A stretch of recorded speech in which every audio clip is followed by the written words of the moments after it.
उपस्थित बंधू भगिनींनो आणि मातांनो, बापूंचा पुतळा बघत होतो मी. गेले 2 तास मी त्यांच्याकडेच बघतोय. बापू बघताय ना, तुमच्यावर आजही सांगलीकरांचं किती प्रेम आहे ते. बापू, हे प्रेम तुम्ही असंच नाही मिळवलंय. बापू, हे प्रेम विचारांनी येतं. तुम्ही वसंतदादांनी, यशवंतराव चव्हाण साहेबांनी, नागनाथ अण्णा नाईकवाडींनी, व्यंकप्पा पत्कींनी जे काही विचार या मातीत टाकले, अण्णाभाऊ साठेंनी, ते असे वृक्षासारखे आज उमलताना दिसत आहेत. एक कोण चुरटा भुरटा येतो आणि सांगलीच्या संस्कारावरती चिखल उडवून जातो. हा खऱ्या अर्थाने सांगलीकरांचा नाही, पूर्ण महाराष्ट्राचा अपमान होतो. माझं जयंत पाटलांवरती मनापासून प्रेम आहे. जयंत पाटलांनी माझ्या वाढदिवसाची फेसबुकवर पोस्ट टाकली होती. त्याच्यात त्यांनी लिहिलेलं की जितेंद्रचा आणि माझा स्वभाव भिन्न आहे, आमची कार्यपद्धती भिन्न आहे. त्यांचं म्हणणं होतं की जितेंद्र, तू फारच आक्रमक आहेस आणि तू पटकन रिॲक्शन देतोस. म्हणलं, साहेब, सगळीच जयंत पाटील नाही होऊ शकत ना साहेब. कोणीतरी एक जितेंद्र आवडतो व्हायला हवा. पण त्याच्यात त्यांनी एक जे वाक्य लिहिलेलं होतं, त्याच्यात माझ्या डोळ्यात आजही पाणी येतं. त्यांनी त्याच्यात लिहिलं होतं की जितेंद्रामध्ये आणि माझ्यामध्ये एक समान धागा आहे, तो म्हणजे आम्ही दोघेही मातृभक्त आहोत. आज त्यांच्या हृदयाला काय वेदना झाल्या असतील या फक्त मी जाणू शकतो. एखाद्याच्या आईच्या चारित्र्याबद्दल असं बोलणं, हे माणुसकी तर सोडूनच द्या, हे नीचातल्या नीच माणसाला तुझा जमणार नाही. महाराष्ट्रातल्या राजकारणाने निचोत्तम पातळी गाठली, निचोत्तम पातळी गाठली. आई वेळा आहे तो जयंतराव, काय बोलता तुम्ही? अमोल कोल्हेजी, मला 2004 साली आठवलं, जेव्हा जेम्स लेनचं पुस्तक आलं. ही यांची ठरलेली नीती आहे, ह्यांची ठरलेली नीती आहे की एखाद्या मोठ्या नेतृत्वाला बदनाम करायचं असेल की त्याच्या आईवर हात घाला, त्याच्या आईवर चिखल उडवा. शिवाजी महाराजांबद्दल असंच लिहिलं होतं जेम्स लेननी. आणि त्यांना समर्थन करणारे हे शनिवारवाड्याचे वीर होते. काय लिहिलं होतं जेम्स लेननी? की शिवाजी महाराजांच्या मातृत्वाबद्दल आणि पितृत्वाबद्दलच शंका व्यक्त करून टाकली होती. उभा महाराष्ट्र पेटला होता. आज मला ते दिवस परत महाराष्ट्रात आल्यासारखे वाटतात. हा फक्त कुसुमताईंचा अपमान नाही आहे. स्वर्गीय कुसुमताई वरनं बघत असतील, हा महाराष्ट्रातल्या तमाम मातांचा अपमान आहे. हा एका मातेबद्दल केलेलं विधान आहे. त्या मातेची श्रद्धा असते. त्या मातेला आपण आई कोणाला म्हणतो? मी जाता जाता एक कविता वाचणारे फमू शिंदेची आई म्हणजे कोण असते? आई म्हटलं की विषय संपला. हो, संपला.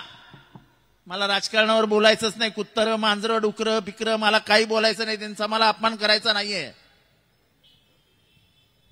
मला नात्याबद्दल बोलायचंय, मला हृदयाबद्दल बोलायचंय. राजकारण गेलं गाढवाच्या जी मध्ये. अहो, काय माणुसकी उरली आहे की नाही तुमच्यात आणि माझ्यात? माझी खात्री आहे, किंबहुना माझा विश्वास आहे की माझ्या हातनं जर चुकून एखादं वाक्य जरी चुकीचं बाहेर पडलं आत्ता, तर मी गाडीत बसेपर्यंत पवार साहेबांचा फोन आलेला असेल, काय रे माजलास काय? ते हे बोलणार नाहीत, पण त्यांच्या भाषेत बरोबर टिपली मारलेली असेल. नेतृत्वाची ही भीती कार्यकर्त्यांच्या मनात कायम असायला हवी. ती कार्यकर्त्यांची भीतीच संपली आहे. कसला सुसंस्कृत पक्ष, कसला कुठला सुसंस्कृतपणा? ह्यांचा ओरिजिनल चेहरा बाहेर पडतोय. हे जे बलाढ्य नेते आहेत, त्यांच्या चारित्र्यावरती शिंतोड एवढून त्यांना बदनाम करून छोटं करण्याचं काम केलं जात आहे. हे असं होत नाही. ह्याची सुरुवात आज नाही झाली आहे. तुमच्या सगळ्यांच्या लक्षात येईल की ह्या गँग मधल्याच एकाने शरद पवारांच्या घरी माणसं घुसवली होती. आठवतंय? आठवतंय का? एसटीचं आंदोलन चालू होतं आणि 100 दारुडे धावत धावत पवारसाहेबांच्या घरात घुसण्याचा प्रयत्न झाला. शरद पवारांची नात जर गॅलरीत आली नसती आणि तिने जर खालनं धावत येणारी ती माणसं बघितली नसती तर प्रसंग काय ओढवला असता हे मी वेगळं सांगायला नको. ही महाराष्ट्राची संस्कृती आहे की एका 85 वर्षाच्या म्हाताऱ्याच्या घरात म्हातारा म्हातारी असताना त्यांना आवडणार नाही मी म्हातारा म्हातारी म्हटलेलं, पण ही आपली संस्कृती आहे. उद्या जर त्यांच्या जीवाला काही बरं वाईट झालं असतं, काही इजा झाली असती तर काय तोंड दाखवलं असतं आपण महाराष्ट्राला. वाटोळं करून टाकलंय महाराष्ट्राच्या संस्कृतीचं. कोणी उठतं काहीही बोलतं, कोणालाही अरेतुरे करतं. अरे ज्या राजाराम बापूंना इंदिरा गांधींनी फोन करून मुख्यमंत्री व्हा असं सांगितलं होतं आणि त्याच राजाराम बापूंनी विनम्रपणाने मला होता येणार नाही हे सांगितलं होतं, ही किती मोठी विशाल सह्याद्री होते हे आपल्या लक्षात येते.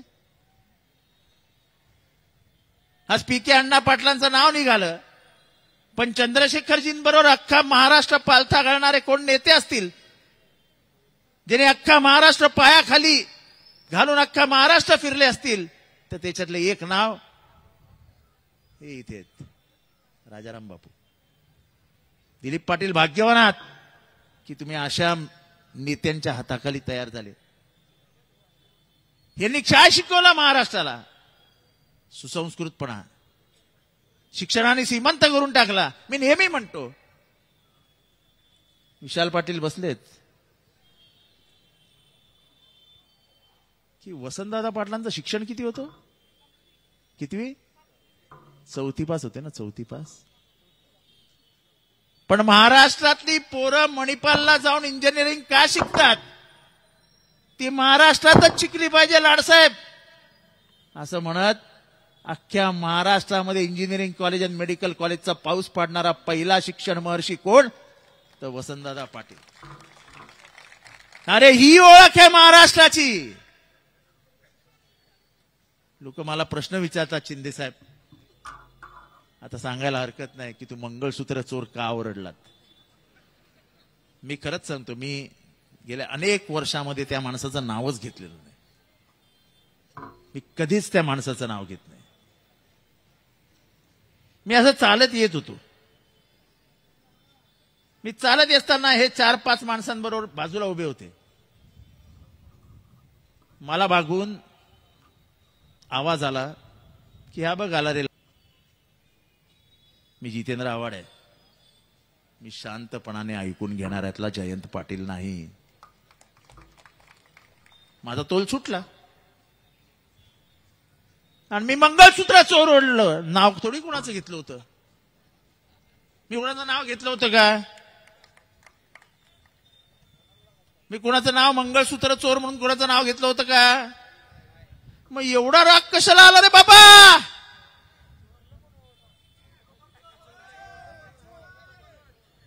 एवढा राग कशाला? दुसऱ्या दिवशी माझ्या अंगावर गाडी घातली. हे मी नाही सांगत. बीडमध्ये ज्या संतोष देशमुखची हत्या झाली त्या धनंजय देशमुख माझ्या बरोबर होता. असाच जोरात डॉन स्टाईल दरवाजा उघडला लाथ मारून. तो दरवाजा लागला धनंजय देशमुखला. धनंजय देशमुख म्हणाले ही कुठली पद्धत आहे साहेब? म्हणलं जाऊन दे रे बाबा, हे भाई लोक आहेत सध्याची. आणि आम्ही दोघं असे बाजूने निघून गेलो. त्याच्यानंतर जे काय झालं ते उभ्या महाराष्ट्राने बघितलं. पण अशी माणसं आपण महाराष्ट्राच्या विधानसभेत आणून ठेवली आहे की त्यांना महाराष्ट्राच्या विधानसभेचं वैभवच माहित नाही. हे दुर्दैव आहे. आणि हे सगळं का केलं गेलं? मेहबूब बोलला ते बरोबर आहे. वडार की कहानी छिपानी है, इसलिए जयंत की कहानी बनानी है. वडार नावाच्या इंजिनियरनी आत्महत्या केली असं दाखवून संपूर्ण खून प्रकरण दाबण्याचा प्रयत्न या माध्यमातून केला जातोय. आणि त्यासाठी नाव कोणाचं वापरलं गेलं तर स्वर्गीय तुमचे माझे या भूमीचे पुत्र ज्यांनी महाराष्ट्राला वैभव प्राप्त करून दिलं असं राजाराम बापूंचं आणि त्यांच्या पत्नीचं.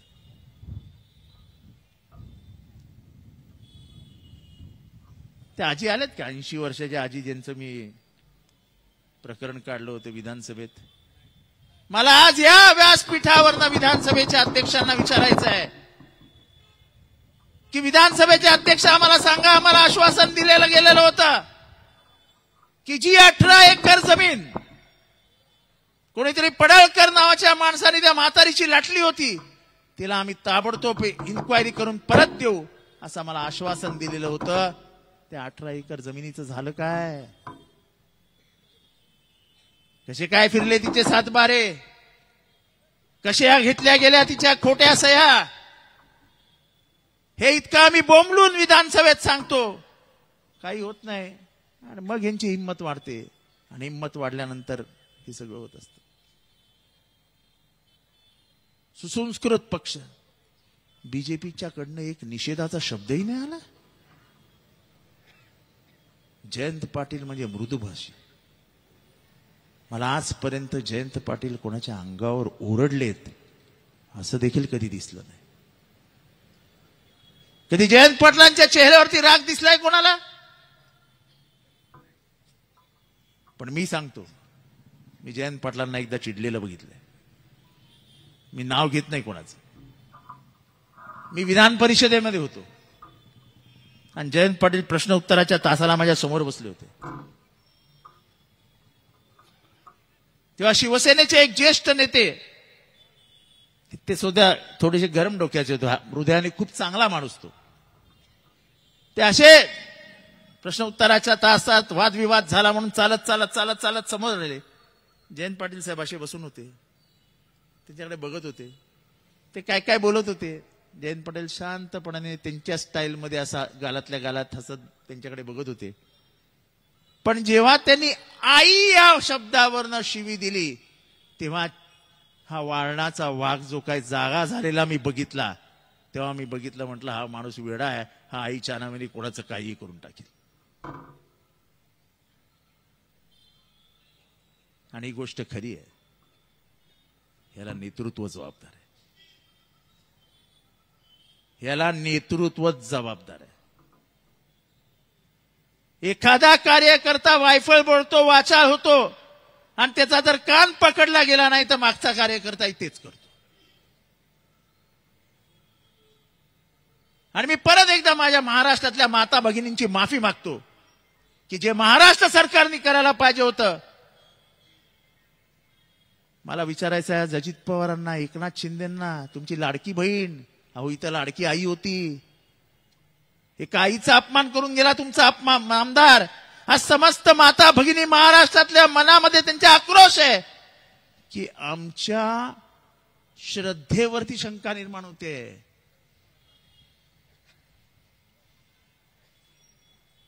आज तुम्ही माफी मागणार की नाही महाराष्ट्रातल्या माता भगिनींची? हा शिवरायांचा महाराष्ट्र आहे.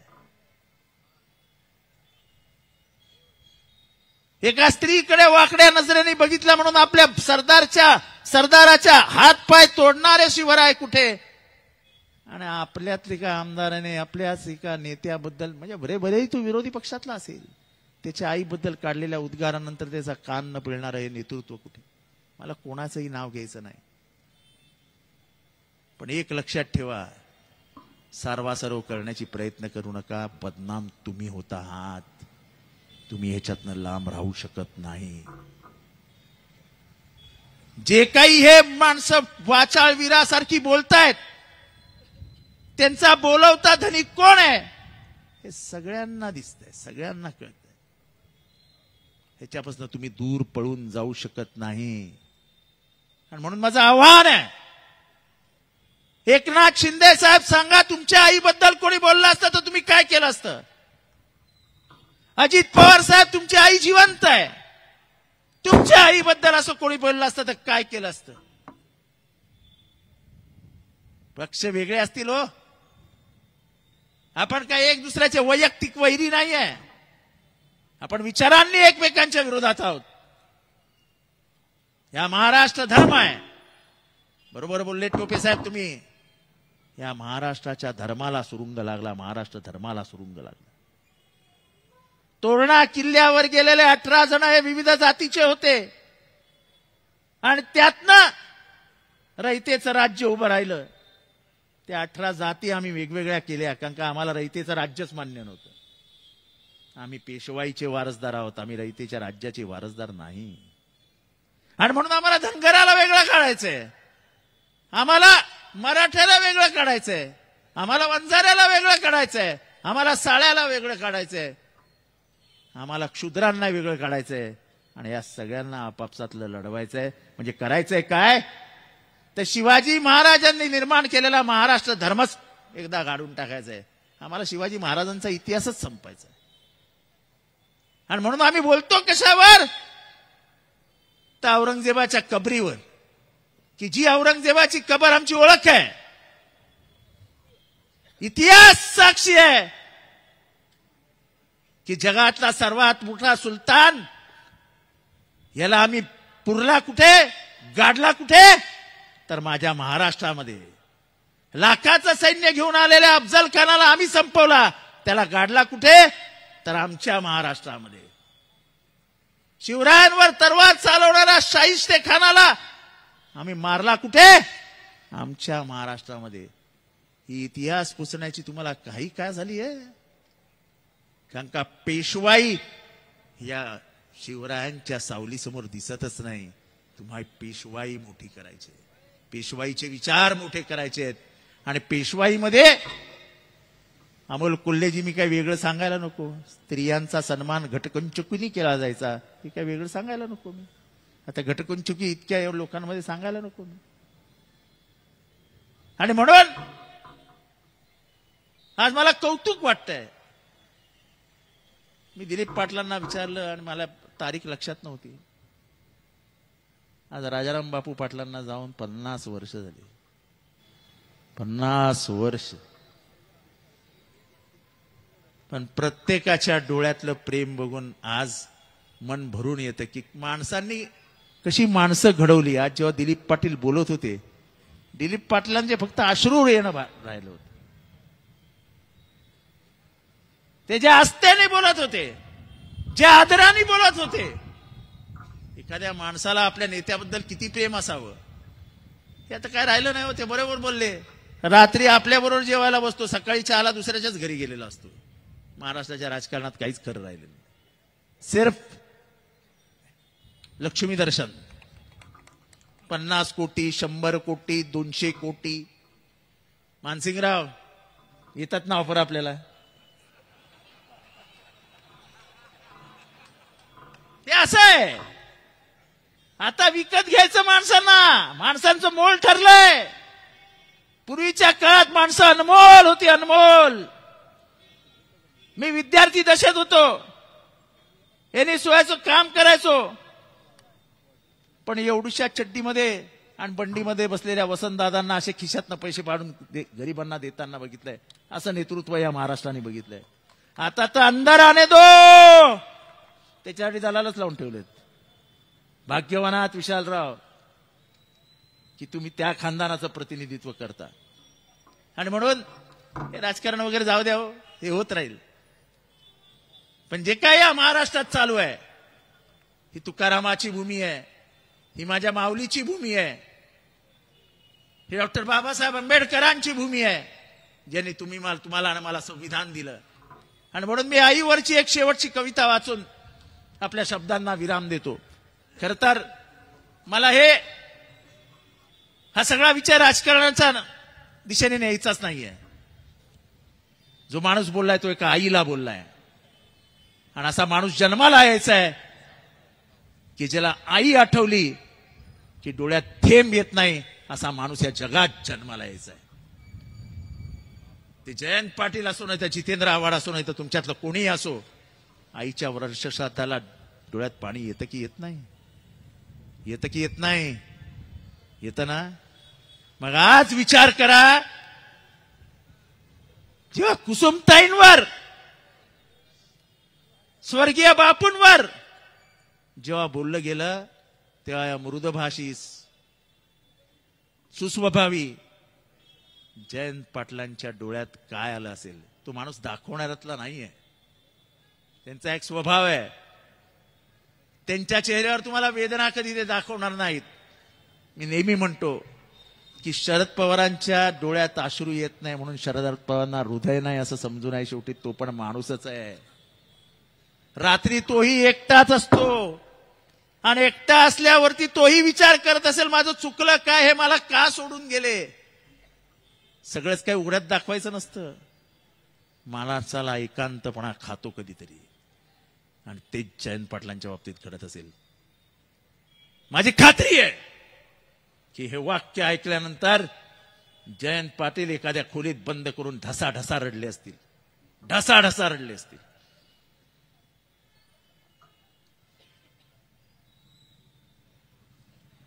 आई एक नाव असतं, आई एक नाव असतं. घरात गजबजलेलं गाव असतं. सर्वात असते तेव्हा जाणवत नाही. आता नसली कुठंच तर नाही म्हणवत नाही. जत्रा पांगते, पालं उठतात, पोरक्या जमिनीत उमाळे दाटतात. आई मनामनात तशीच ठेवून जाते काही, जीवाचे जीवालाच कळावे असे जाते देऊन काही. आई असतो एक धागा, वातीला उजेड दाखवणारा समईतला जागा. घर उजळते तेव्हा तिचं नसतं भान. विजून गेली अंधारात की सैरावायला धवायला कमी पडतं रान. आई घरात नाही मग कोणाशी बोलतात गोठ्यातल्या हंबरणाऱ्या गाई. आई खरंच काय असते हे वाक्य जरूर ऐका. आई खरंच काय असते? लंगड्याचा पाय असते, वासराची गाय असते, दुधावरची साय असते, लेकराची माय असते. आई नसते जन्माची शिदोरी, सरतही नाही आणि उरतही नाही. मी महाराष्ट्रातल्या तमाम मातांचा माफी मागतो, या तमाम माता भगिनींची माफी मागतो की या महाराष्ट्रामध्ये असे नीच माणसं कशी काय जन्माले आले रे शिवराया. अरे तुझं राज्य आहे ना रे, जुजावने तुमच्यावर संस्कार केलेत ना. त्या राज्य व्यवस्थेमध्ये असा माणूस. माझा प्रश्न तुम्हाला आहे राजे, हे संस्कार तुमचे नाहीत राजे. राजे संपवावं लागेल. राजे शक्ती दे. मी अनेक दिवसानंतर अशी सभा बघतोय, माणसं उठायला तयार नाहीयेत. 3 तास 4 तास झाले माणसं चालतायत. अनेक दिवसानंतर मी अशी सभा बघतोय. होय, हेच महाराष्ट्राची ताकद आहे. आज असे शिवरायांच्या मातृत्वाबद्दल शंका घेतल्यानंतर महाराष्ट्र पेटला होता, तसाच महाराष्ट्र जयंत पाटलांसारख्या एका नेत्याच्या मातृत्वाबद्दल जे काही अपमानित करण्यात आलंय त्याच्यानंतर देखील हा महाराष्ट्र असाच पेटेल, हा माझा विश्वास असाच वाया जाणार नाही. मी जे काय महाराष्ट्रात बघतोय, मी जे काय महिला भगिनींशी बोलतोय, प्रत्येक महिलेच्या तोंडातनं एवढंच येत आहे, हे कसं काय बोलतात असं? यांना तोंडाला लगाम लावायची चिमटा तुमच्याकडे आहेत भगिनींनो. हा चिमटा तुम्हाला लावायला लागेल, तर हा महाराष्ट्र उद्ध्वस्त झालेला दिसेल. हा उद्ध्वस्त झालेला महाराष्ट्र तुमच्या उघड्या डोळ्यांनी तुम्हाला बघायचा नसेल तर क्रांतिकारी भूमीमध्ये जन्मलेल्या माझ्या सांगलीकरांनो, द्या महाराष्ट्राला आवाज. आम्ही सांगलीतनं आवाज देतो. आया बहिणींचा अपमान सहन केला जाणार नाही. कुसुमताई या फक्त जयंत पाटलांच्या आई नाही, तर ही महाराष्ट्राची आई आहे. ही जिजाऊ आहे, ही सावित्री आहे. आणि सावित्रीचा आणि जिजाऊचा अपमान, अहिल्याचा अपमान आम्ही सहन करणार नाहीत. त्या आमच्या माता आहेत, त्यांच्या उदरात आम्ही शिकून बाहेर आलेलो आहोत. त्यांचे संस्कार हे असे बिघडवणारे संस्कार नाहीत. आपले संस्कार आपण जपूया, एवढंच बोलतो. रजा घेतो. या अपमानाचा बदला जरूर घेऊ. जय हिंद, जय महाराष्ट्र, जय भीम. धन्यवाद.